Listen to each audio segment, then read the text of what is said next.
Bueno, a ver si ahí graban más o menos, a ver si podemos tomar más o menos el audio y les cuento un poco algo que nos había quedado, que había surgido tras un gráfico de Manuel. Él en uno de los gráficos de él decíamos de la pelota que la rebotaba contra la pared, había pensado la idea de que la pelota variaba la velocidad. Bueno, los móviles, acá no se ve, pero los móviles donde se varía la velocidad, se dice que son movimientos acelerados, ¿eh? Entonces, la aceleración que nosotros vamos a estar pensando ahora es una aceleración que actúa en forma constante. Constantemente va cambiando la velocidad con un ritmo. Bueno, un caso típico de eso es la caída de los cuerpos. Cuando uno deja caer un objeto, a medida que empieza a caer, va aumentando su velocidad progresivamente y conforme más tiempo está en el aire, bueno, más tiempo, la caída, digo, más tiempo va aumentando la velocidad progresivamente con ese tiempo de caída. Entonces, una de las primeras descripciones que hubo, se le había ocurrido que los cuerpos caían, bueno, este sí lo conocen, Leonardo da Vinci. ¿Eh? Da Vinci, bueno, ahí, Leonardo da Vinci. Leonardo da Vinci imaginó que los cuerpos caían siguiendo una sucesión, un patrón de números. Eso era bastante común, era una manera de esto del siglo XV, siglo XV. Bueno, era una forma en que se exploraba la naturaleza, esto de pensar en números enteros y pequeños. Entonces, Leonardo imaginó que los cuerpos caían y si en un instante, podrían medir un instante, en un instante caía una unidad, en el instante siguiente, y en vez de caer una unidad, iba a caer dos veces esa unidad. ¿Está bien? Dos veces. Entonces, en el primer instante cae uno, en el siguiente cae dos, en el siguiente cae tres, y de esa manera, pensándolo así, responde a la idea de la sucesión de números enteros y pequeños.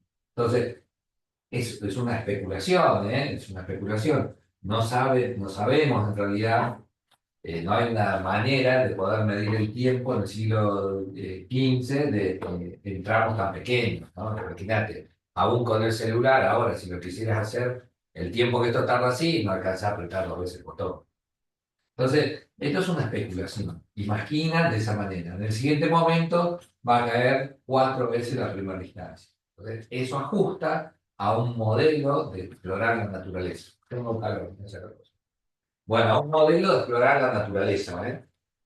¿Qué es esto? La sucesión de números enteros y pequeños. Entonces, cuando se describe el movimiento para Leonardo de una caída, que esto es una caída, él lo describe, dice, los cuerpos caen según la sucesión del número, ¿cómo se dice? Naturales, enteros, decimos ahora, que no es lo mismo, ¿eh? Entonces, nosotros diríamos que los cuerpos, Leonardo decía, los uy, cuerpos caen según la sucesión de números, números, decimos nosotros naturales, ¿eh? O sea, uno, 2, 3, 4, 5, así, ¿eh? Va cayendo en el primer instante una cantidad, en el siguiente el doble, en el otro el triple, el otro el cuádruple, y así sucesivamente. Si eso lo representamos en una tabla, voy a hacer una tablita acá para que más o menos vayan viendo lo que vamos chusmeando. En la primera columna voy a poner el tiempo, sería este primer instante, segundo instante, tercer instante. ¿Se entiende cómo es? Esto es el tiempo, si lo pudiéramos medir en, no sé, pulsación del dedo así, bueno, sería primer chasquido, segundo chasquido, tercer chasquido y así, ¿eh? Este es el tiempo. Esto es qué tan largo es el segmento que cae. Este sería el segmento de la caída en cada uno de los instantes que lo estoy evaluando. Y esto sería el total de la caída. ¿Está bien? Entonces, en el segmento del medio, en el segmento este, en el primer instante, primer chasquido, cae una unidad. Una unidad. En el siguiente instante, segundo chasquido, cae dos veces esa cantidad. Dos. en el siguiente instante 3, en el otro 4, de modo que es bastante fácil pensar en la tabla. Ahora, la suma de la caída, acá cae 1, pero en el siguiente instante cae ese 1 más 2 del siguiente instante, ¿se entiende cómo es? Al segundo chasquido, la caída lleva 3 unidades de caída. La que del primero más 2 veces más. ¿Entiendes cuál? Entonces, en el primer chasquido cae en total 1, pero en el siguiente cae 1 más los 2 del segundo instante. Así que acá lleva acumulado 3 total de la caída. En el siguiente instante va a ser 3 más 3 6. ¿Entiendes cómo es? Y en el siguiente instante 6 más 4 10. Entonces, si yo voy contando el tiempo de la caída, a los 4 segundos, diríamos nosotros ahora, en ese último momento, lleva recorrido 10 metros de altura. Y en ese segundo cayó 4 veces lo que cayó en el primero, lo cual da cuenta de un movimiento acelerado. A medida que va cayendo, va a haber cada vez más velocidad. Entonces, para el mismo instante temporal, va aumentando la cantidad de veces, la distancia que recorre. Esto es un movimiento acelerado. Ahora, con esto, con esta base, con este saber, con esta investigación, años después aparece Don, no sé si había llegado a leer, decía Leonardo da Vinci, me parece que no se ve, le voy a escribir un toque más abajo, el siguiente fulano. El siguiente fulano es Galileo, ¿eh? Galileo Galilei. Galileo es también italiano, tiene acceso a esta investigación y lo que se pregunta a Galileo es cómo hizo Da Vinci para medir los tiempos. Entonces, evidentemente no se puede, no es fácil. Nosotros lo haríamos ahora con un sistema, eh, digamos, con un sistema electrónico. Entonces, el objeto cae y cuando cae libera, no sé, un cronómetro y al siguiente instante lo cierra y es fácil. O más o menos fácil, ¿eh? No creo que tan fácil. Pero podría ser. Galileo se pregunta cómo hizo Da Vinci para medir los tiempos, si pasa tan rápido, cae tan rápido, que si no sé si se ve en la pantalla, pero nada, de hecho la solté, se cayó al suelo y, como se dice, creo que ni salió en la pantalla. Entonces, Galileo dice, la razón por la cual cae verticalmente es la misma razón por la cual cae en un plano inclinado. Hace eso Galileo. ¿Qué le permite esa idea, que para mí es una idea brillante, pensar que la razón por la cual cae vertical o por el plano inclinado es la misma, o sea, por la gravedad, diríamos nosotros ahora, ¿eh? Eh, le permite que si yo suelto un objeto, al caer por el plano inclinado, tarda un montón en caer. Entonces, ralentiza la caída y de esa forma va a verificar si la tabla que había propuesto Leonardo, digamos, ajusta a esta condición. Entonces, hace lo mismo. Dice, bueno, mide el tiempo, con una gotita que caiga, mide el tiempo de la gota que cae, o con un metrónomo, esas cosas que usan los músicos, y se fija qué tanto cae. Por supuesto que la primera fila es fácil de lograr.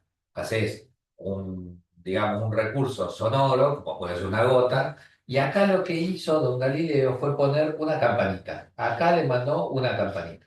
Entonces, caía, rodás una bola de acero, rueda por el plano inclinado, y cuando llega a coincidir el momento del metrónomo, el primer chasquido, suena la campanita.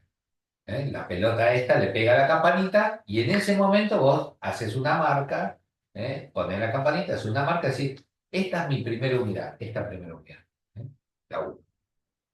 Bueno, la siguiente campanita, para que haya coincidencia entre el sonido del metrónomo y el chasquido de la campanita, debería estar colocada a 2 unidades de distancia, ¿se entiende cómo es? Siguiendo la lógica de Da Vinci. Entonces, vienes, lo pone a 2 distancias, pone la campanita acá para que suene cuando llegaba la pelotita.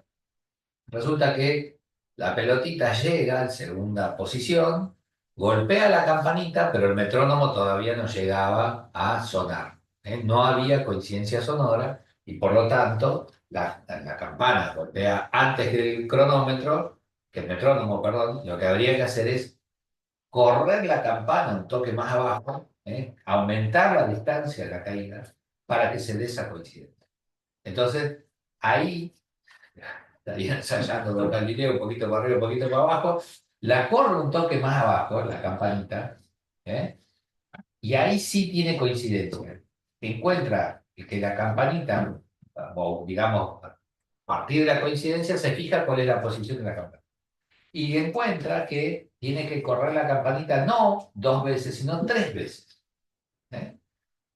Hace lo mismo con la siguiente campanita y nota que tiene que correrlo 5 veces. No cuatro como predecía esto, ¿eh? Pero primero uno, el otro dos, el otro tres, perdón, y el otro cuatro. Bueno, acá es uno, tres, cinco, ¿eh? Y si seguís explorando esta cuestión, la tabla cambiaría así. Para uno, perdón, y lo borro con la mano, pero más fácil.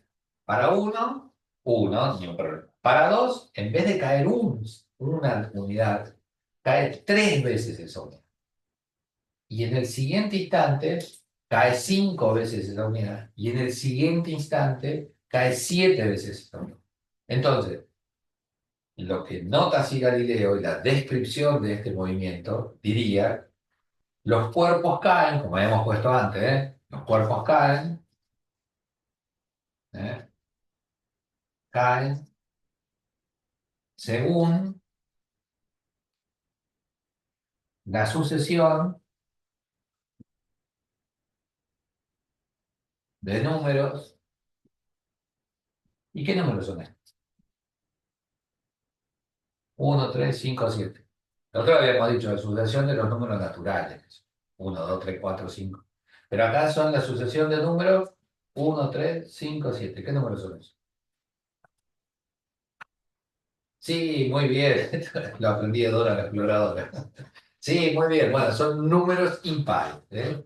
Así que acá la respuesta o el ajuste que hace Don Galileo del trabajo de Leonardo, es decir, los cuerpos caen según la sucesión de números impares, no de números enteros, o naturales, perdón. Bueno, entonces, el programa de investigación sigue siendo el mismo. Siguen buscando números enteros y pequeños, que ajusten a la descripción de un fenómeno, en este caso el fenómeno de la caída.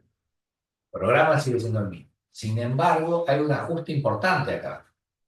De modo que la tabla va a cambiar ahora, porque parecería que con esto va mucho más ligero, digamos, ¿no? Antes en el cuarto segundo avanzaba 4 y ahora en el cuarto segundo avanza 7, casi el doble de lo que habíamos dicho antes. Entonces, esta descripción muestra algo que va mucho más ligero. Marcar un toquecito, un toquecito. Entonces, la sumatoria esta va a ser 1 más 3 me va a dar 4, 4 más 5 me va a dar 9, 9 más 7 me va a dar 16.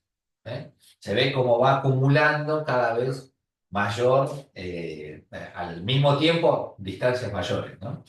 Eh, bueno, lo que yo les preguntaría acá es si ven alguna relación entre la primera y la última columna. ¿Cuál sería la relación? 1, 1, 2, 4, 3, 9, 4, 16. Si yo tapo la columna del medio, ¿cuál es la relación entre estos números? A ver, para 1, 1, para 2, 4, para 3, 9, para 4, 16. Esa es una función como las que nosotros veníamos charlando.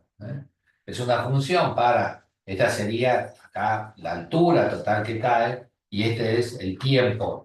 Las variables de las que estamos hablando son altura y tiempo. Entonces, si yo quiero poner la altura en función del tiempo, la altura en función del tiempo, tengo que encontrar una relación matemática entre estos dos números. Uno diría, bueno, no sé, es como el doble, no, no es el doble. Entonces, ¿cómo logro este número?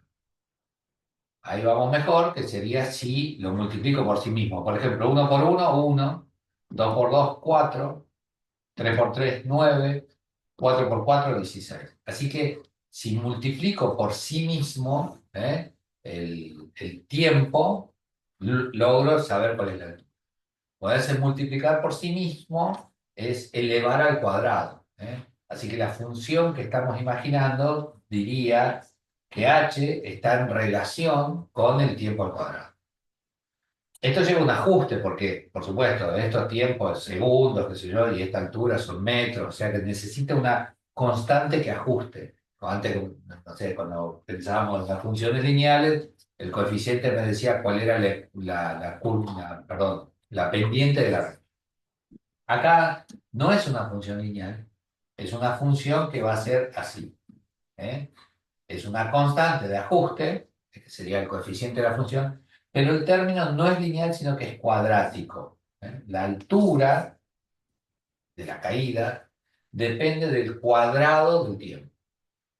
Eso, si lo vamos a hacer una representación gráfica de esa cuestión, puede que, no sé, dejo caer un objeto y estoy midiendo desde donde cae, ¿no? Entonces, desde el balcón mido, la distancia para que no se hagan barro. Cae un segundo, arranca de acá la caída, como lo estoy soltando de arriba del balcón, en un segundo la pelotita o lo que sea que estaba a una altura se acerca hacia mí una unidad. ¿Está bien? Entonces en un segundo se acerca una unidad, va a estar acá. Pero en el siguiente segundo se acerca, como habíamos dicho, 3 unidades. Entonces, la siguiente va a ser una cosa así. No sé si se ve con la luz medio escasa que tenemos, pero sería una cosa así. Uno, dos. En el siguiente segundo, en el 3, está saliendo medio cachuzo, en el 3 va a aumentar 5. O sea, cuento ahí, acá sería, no sé, 1, 3, y en este otro 5 unidades. No sé si está bien. Pero nada más o menos para que vayan teniendo una idea de la representación. Sería eso. Entonces, esta función es parecida a la que había hecho Manuel, curva, es una parábola y es una función de segundo orden, digamos, una función cuadrática, porque depende del cuadrado del tiempo. Así que acá tenemos una gráfica diferente, no es una línea recta, es una curva que se llama parábola, y responde a una ecuación, que es la primera vez que la vemos, por lo menos acá, que habla del cuadrado de una de las variables para definir. ¿Está? Entonces vimos que había funciones lineales, que era aquella de alcance, encuentro, qué sé yo. Vimos que había funciones exponenciales, aquellas que tenían un enorme crecimiento, como el caso de Beremice, el hombre que calculaba, y el problema de los granitos de trigo por cada casilla de, como se dice, el tablero de ajedrez. Y ahora vemos esta otra, que sobre esto es la que vamos a trabajar, porque en definitiva describe la caída de los cuerpos. Y con esto estaríamos cerrando más o menos el tema de cinema. Bueno, les dejo un beso y vamos a seguir acá con las actividades de la casa. Un beso.